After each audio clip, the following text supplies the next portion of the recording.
Buenos días para todas y todos, ¿cómo están? Bueno, estamos en una semana un poco usual, ¿no? De turismo, con poca gente en la calle, pero al firme en la radio.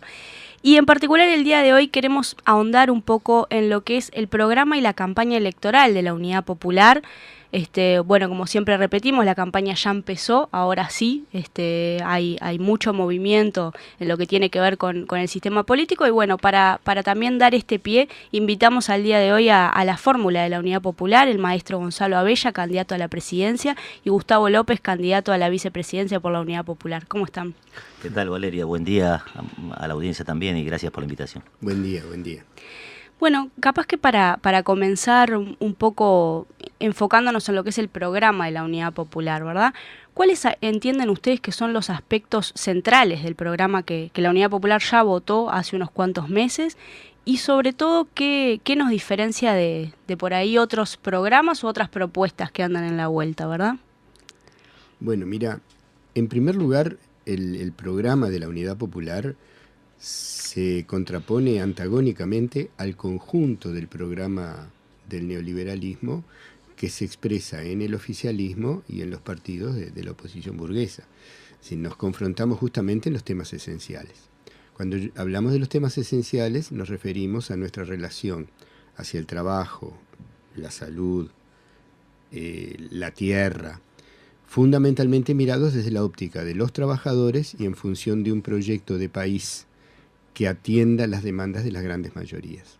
En ese sentido, el programa tiene un límite que es el análisis realista de la etapa en la que estamos. No podemos definirlo como un programa socialista, ni mucho menos. Lo definimos como un programa de rescate de la soberanía, de frenar el saqueo, de restaurar una industria nacional, de recuperar el derecho a la tierra para quien la trabaja, y sobre todo de recuperar un proyecto de esperanza gestionado, participado y protagonizado por los trabajadores, donde la Unidad Popular es simplemente una galvanización en el plano político de lo que tiene que ser un gran movimiento de pueblo para restaurar un rumbo artiguista hacia un horizonte de liberación nacional. Gustavo, ¿algún aspecto que quieras Sí, agregar? complementando lo que señalaba Gonzalo. Nosotros estamos en el marco de una campaña en donde precisamente no se debaten programas. Una campaña llena de rostros maquillados, jingles creativos, publicarteles gigantes en las rutas nacionales, pero con ausencia de ideas. Y para nosotros la campaña es el programa. Es decir, el programa es mucho más que un conjunto de ideas ordenadas. El programa es una visión del país, es una concepción del mundo. El programa es un momento en donde leer en clave de análisis crítico lo que pasa en el país y ofrecer el conjunto de soluciones que desde el punto de vista de la izquierda serían las que den respuesta a ese conjunto de graves y acuciantes problemas que tiene el país. Nuestro programa es condensación y síntesis de la tradición histórica de la izquierda. Recoge lo más avanzado que en materia de elaboración programática durante un siglo abordó la izquierda en estos planos. Por ejemplo, vinculado a lo que señalaba Gonzalo, en materia de salud, nuestro programa sigue levantando la bandera del sistema único nacional, estatal y público de salud, de modo de universalizar la atención y garantizar igualdad de acceso a la salud en tanto derecho y nunca mercancía. En materia de trabajo, nuestro programa es el único programa que coloca sobre el debate nacional la necesidad de un aumento general de salarios y jubilaciones que dignifiquen al trabajo, que reactiven el mercado interno, que combatan esta tendencia al empobrecimiento de las condiciones materiales de existencia de la clase trabajadora. En materia de ruptura con los lazos de dependencia que nuestro país mantiene respecto a los organismos financieros internacionales y los países del capitalismo central, nuestro programa impulsa un conjunto de medidas, entre ellas la moratoria de la deuda externa, que para nosotros es condición de posibilidad de cualquier desarrollo autónomo, nacional, bueno, de matriz popular y pensado desde los trabajadores. Entonces queremos que esta campaña sea un momento para interpelar al gobierno, pero también para interpelar a la derecha tradicional, para colocar programas sobre la mesa y en última instancia comprobar a partir del ejercicio del debate y del análisis dónde están las diferencias y dónde las semejanzas. Si la audiencia se aplicara a leer las propuestas económicas del programa de Luis Lacalle Pou y las propuestas económicas del programa del Frente Amplio, encontrará asombrosas similitudes en la esencia de lo que se plantea. Es decir, ninguno de los dos programas se propone ni mínimamente tocar a la riqueza. Y nosotros tenemos la profunda convicción fundada en elementos de la realidad que no hay posibilidades de resolver ni siquiera mínimamente los problemas de la pobreza sin meterse con la riqueza. Y este es un eje que atraviesa el programa de la Unidad Popular, ¿no? El tocar a la riqueza en favor de los que menos tienen. Sí, hay un elemento que justamente nosotros en nuestra audición anterior estuvimos comparando un poco los programas, ¿no? No en su totalidad, pero uno podía leer algunos aspectos y es tal cual. Con respecto, por ejemplo, a lo que es la venida de inversiones extranjeras, se aceptan y se necesitan, e incluso con las exoneraciones necesarias, ¿no? Porque, digo, tampoco se trata de decir que no vamos a aceptar ninguna inversión, claro, como también lo manifestaba Gonzalo en alguna entrevista de los últimos días. Ahora, con respecto al programa en sí, ¿no? ¿Cómo se piensa? Creo que estamos ante una situación en nuestro país de esta sensación de desesperanza, ¿no? De entender que es todo lo mismo, que el sistema político es lo mismo, que es también, obviamente, resultado de cómo el progresismo ha llevado adelante sus políticas. Pero esta sensación de que es todo lo mismo y que, bueno, que es la forma de pensar el mundo, no hay otra manera de hacerlo. No hay otra óptica desde que se puedan pensar los problemas, y eso es una preocupación, me parece, para la izquierda, cómo damos vuelta a esa situación, ¿no? Por ejemplo, hay todo, cuando uno plantea, la Unidad Popular plantea, bueno, hay que ponerle impuestos a los capitales, a los ricos, hay que expropiar algunos terrenos para no sé, para armar chacras, para hacer cultivos de consumo. Eso se ve como una cosa tan radical que no se acepta o se cree que no, ¿cómo vamos a expropiar la propiedad privada? Ahora, cuando el propio gobierno, por ejemplo, está expropiando terrenos de vecinos allí por donde va a pasar el tren de UPM, eso se ve como algo normal, como que bueno, si en favor de algo mejor hay que ceder y entonces es como que la propiedad privada incluso es según de quien sea, ¿verdad? ¿Qué reflexión les surge respecto a esto que muchas veces nos acusan, ¿no? De utópicos, de sesentistas, de que el programa que plantea la Unidad Popular es para otros tiempos y que estos no son los tiempos? Parece que los tiempos son aceptar el programa de Astori, el programa, no solo Astori, ¿no? De la calle Pou y demás, ¿no? De estos gobiernos, y bueno, aceptar que esa es la realidad que nos toca. Entonces, ¿qué opinan ustedes de cuando nos llega, ¿no? Ese tipo de comentarios y también ataques de cierta manera hacia lo que es ideas como las de la Unidad Popular, ¿no? Sobre lo impracticable, nosotros tenemos un elemento, una señal de identidad que no teníamos hace 5 años, que es la práctica del diputado y de su equipo, su colectivo, ¿no? Y detrás de él la Unidad Popular trabajando en propuestas. Entonces nosotros podemos demostrar con la práctica de nuestro diputado que no llegamos al Parlamento, no llegamos al poder del Estado, no encontramos una fisura en el poder de la oligarquía simplemente para fruncir la nariz y decir está todo mal, sino de encontrar y explorar las posibilidades inmediatas de aquellas medidas que puedan mitigar en algo los impactos contra la población de un modelo depredador y sometido. Entonces nosotros podemos demostrar con la práctica concreta de 5 años en el Parlamento lo que es la esencia de nuestro programa y de nuestra plataforma electoral. Metas expropiatorias, metas que avanzan hacia la liberación nacional y el socialismo, y medidas concretas, inmediatas, duras pero necesarias, que va a ser muy difícil que con una fuerte bancada de la Unidad Popular más un fuerte movimiento social sean objetables, porque a veces hasta la expropiación es imprescindible y lo plantea las constituciones burguesas. Por ejemplo, en muy pocos países del mundo se tolera, como en Uruguay, que las tierras fronterizas estén en manos de extranjeros. En muy pocos países del mundo, yo les puedo asegurar que en ninguno desarrollado, se puede permitir que el 40% de la tierra fértil esté en manos de extranjeros. El propio expansión del monocultivo forestal. Es decir, no hay país capitalista desarrollado que tenga esos latifundios. Es decir, el latifundio como la deuda externa son fenómenos de opresión. Y nosotros decimos, es un camino duro, pero es un camino realista y que demuestra con la práctica parlamentaria y con los movimientos sociales que se puede avanzar a los efectos de que si nosotros cambiamos la situación subjetiva, el factor subjetiva, y demostramos que el pueblo empieza a recuperar la posibilidad del se puede, entonces podemos ir a mucho más. Esta pregunta que tú formulabas nos ubica en un debate que yo juzgo central. Las clases dominantes y el oportunismo político, me refiero al oportunismo político, a la fuerza de gobierno, básicamente, han instalado en el imaginario social una suerte de posibilismo claudicante. Esta es la única realidad posible, esto es inmodificable. Y por tanto, no queda más que rendirse frente a ella o, en el mejor de los casos, aceptar algún maquillaje cosmético que finalmente no capiera. Y quienes se oponen a eso, entonces somos obsoletos, ahistóricos, arcaicos o radicales. Y esto debe ser enfrentado desde el punto de vista del debate ideológico. En primer lugar, la realidad existe para ser transformada. Ningún avance en favor de los oprimidos en la historia de la humanidad hubiese sido posible si nos resignábamos frente a la realidad. Cuando los mártires de Chicago dieron su vida por las 8 horas, se trabajaba 18. Entonces se propusieron desafiar esa realidad. Los comuneros de París, los obreros de San Petersburgo, los libertadores en el continente, en fin, ¿no? Se asumieron el carácter marcadamente injusto de la realidad, se organizaron en sujeto social para transformar esa realidad. Bueno, eso es lo que hay que plantearse en el mundo de hoy. Luego el problema de la radicalidad.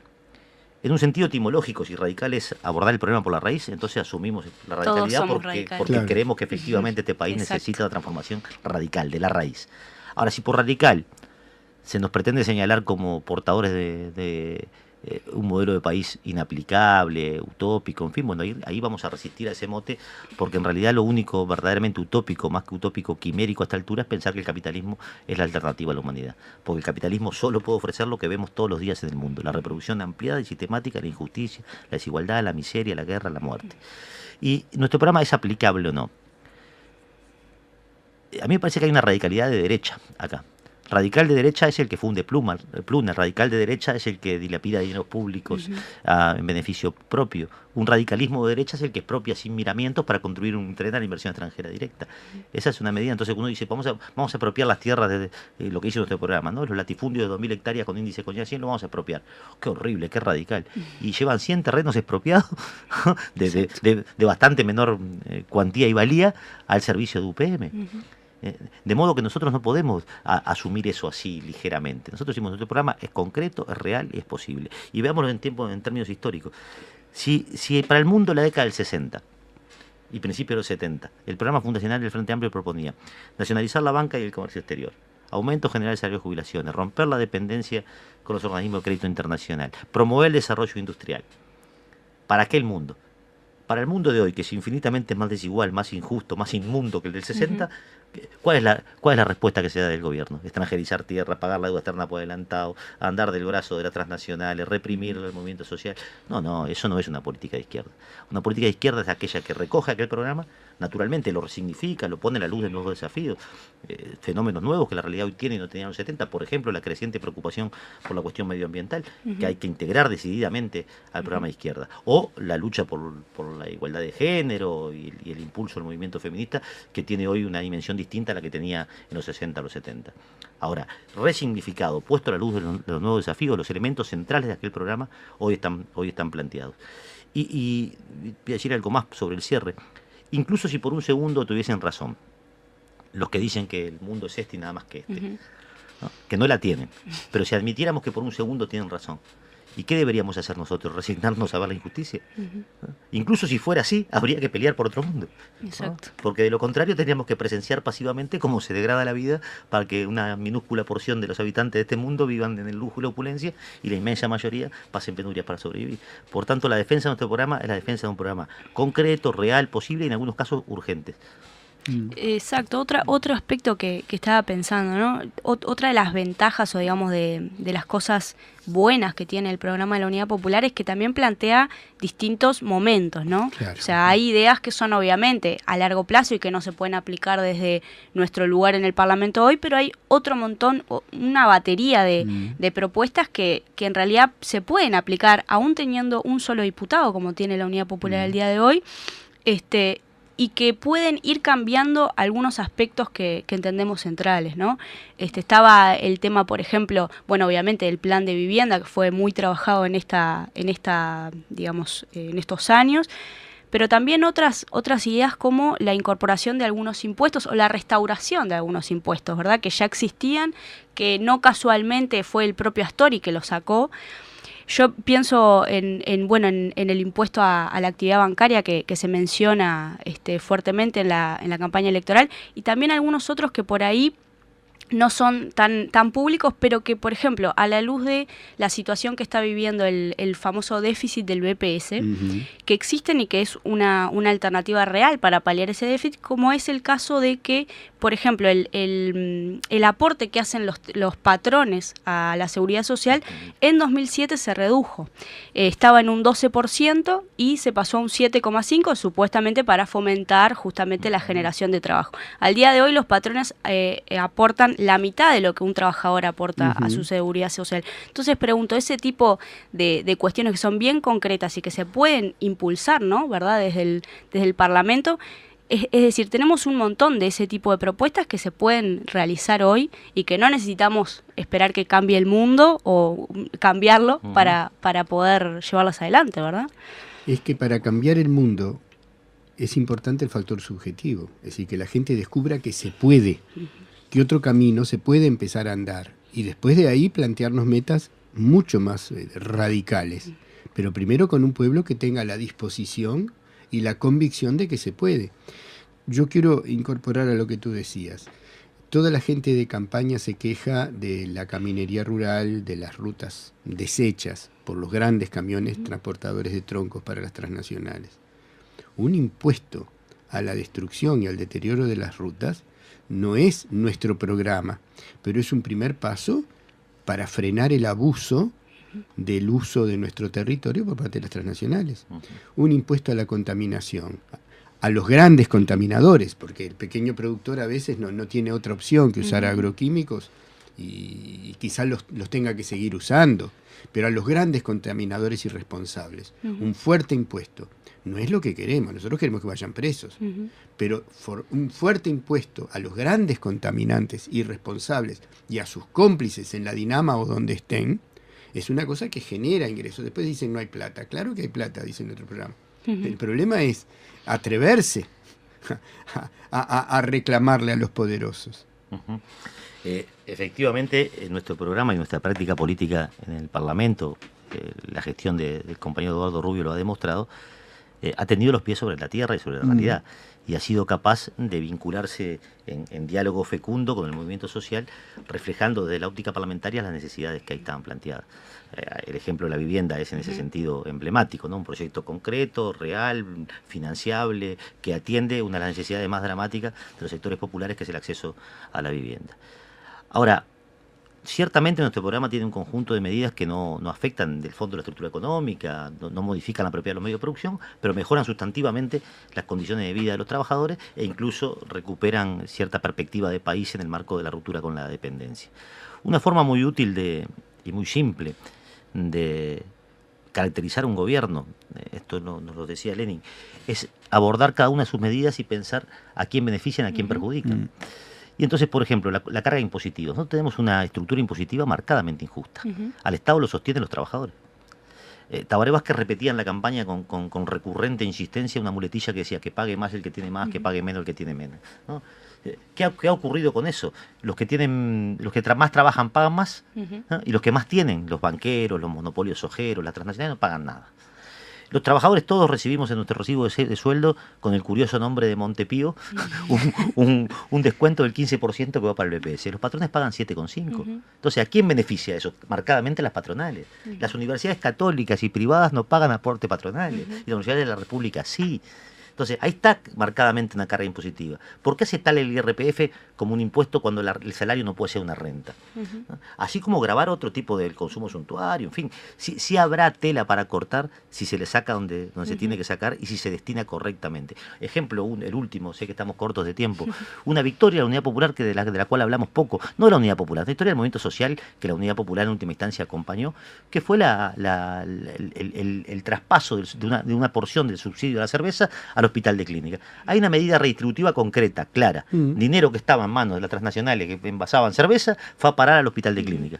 Entonces, ¿cómo no se va a poder con 2, con 3 diputados, con un senador, con 4 diputados, impulsar más medidas en esta dirección, siempre y cuando esas medidas estén acompañadas de lo central? un fuerte movimiento de participación popular, sindical y social que acompañe y que exprese en la calle la lucha por sus demandas, ¿no? Exacto. Capaz que para ir finalizando, pero quería dejar una reflexión y luego los dejo a ustedes con la reflexión final respecto a justamente, ¿no?, la unidad popular. ¿Para qué hace campaña y para qué nosotros queremos esos lugares en el Parlamento? Justamente para esto que mencionaba Gustavo sobre el final, ¿no? Poder estar en completa comunicación con las bases, que son en definitiva quienes también nos confían para poder estar allí, ¿verdad? Que eso es algo que creo que hoy en día los políticos se olvidan. Estar en comunicación directa y aparte poder hacer eco de esos planteos y también de alguna forma denunciar, ¿no?, en otros casos, cuando las propuestas que se pintan de defensa de los trabajadores en realidad son lo contrario. Entonces, bueno, es para eso que la Unidad Popular quiere estar en el Parlamento, porque entendemos que es una tribuna de lucha imprescindible y que tampoco podemos, no es lo mismo que haya un diputado de Unidad Popular a que no haya en el Parlamento, ¿verdad? Eso creo que ha quedado claro y por eso también nosotros peleamos y enfocamos desde Compromiso Socialista la campaña. Les dejo simplemente para el final, para ir cerrando, ¿cómo ven cuáles son los próximos hitos o las cosas importantes también para difundir en la campaña? ¿Verdad? Tenemos el encuentro de la Unidad Popular ahora el 27 de abril, vamos a tener una campaña fuerte de cara a junio y bueno, después ya tendremos oportunidad también de volverlos a invitar, pero simplemente para el final. Medio minuto y cierra Gonzalo. Convocar a toda la militancia de la Unidad Popular a formar parte de la reconstrucción de la izquierda y de esta formidable herramienta que estamos construyendo colectivamente. El 27 de abril, Encuentro Nacional de la Unidad Popular, un espacio para que el conjunto de la militancia se exprese democráticamente y discuta la hoja de ruta de la campaña hacia junio primero y hacia octubre después. Y luego insistir siempre en que nosotros creemos que la transformación de este país es una aventura humana organizada y que es preciso sumarse a la militancia.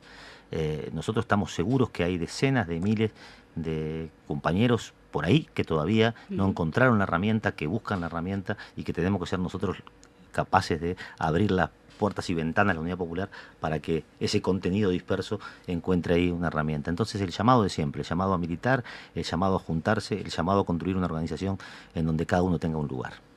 Hay compañeros valiosos que son escépticos de que si vale la pena presentarse en lo electoral. A ellos les decimos, son nuestros hermanos, estamos horadando poquito a poco la base del muro de la injusticia y estamos seguros que vamos a estar juntos en la fiesta del derrumbe final de la injusticia.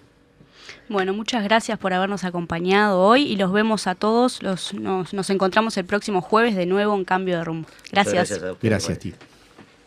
Esto fue Cambio de Rumbo, un espacio de compromiso socialista para difundir las ideas de izquierda en nuestro país.